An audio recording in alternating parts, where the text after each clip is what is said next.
मुंबई गोवा हायवेवर राजापूर ते खेडच्या कशेडी घाटापर्यंत रिलायन्स जिओ कंपनीकडून सध्या असं अवैधरित्या खोदकाम करण्यात येत आहे।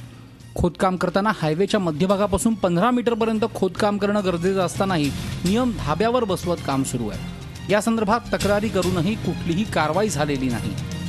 नियम असे आहेत की कमी कमी 5 ते 6 फूट गेल्यानंतर त्यांची लादी ठेवणं खाली आणि त्याच्यानंतर कॉन्क्रीट करणं आणि कॉन्क्रीट करतेवेळी ती इंजिनियरच्या माध्यमातून इंजिनियर उभं राहून करून घेणं असे त्यांचे नियम आहेत, परंतु ते काही करत नाही आहेत। गोवा हायवेवर जाऊन पाहणी केली त्यावेळी त्या कामगारांनाही नियमबाह्य काम होत असल्याचं कबूल केलंय। मुश्किल से 1 फुट ही होगा ना, बराबर ना।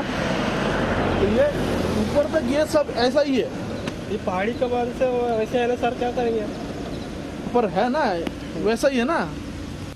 दरम्यान या संदर्भात कंपनीला काम थांबवण्याच्या सूचना वेळोवेळी करण्यात आल्या, मात्र कंपनी प्रशासन कुणालाही जुमानत नसल्याचं दिसून आलं। त्यामुळे कंपनीवर कारवाई करण्याचा अहवाल वरिष्ठांकडे पाठवल्याचा राष्ट्रीय महामार्ग उपविभागाच्या अधिकाऱ्यांनी सांगितलंय।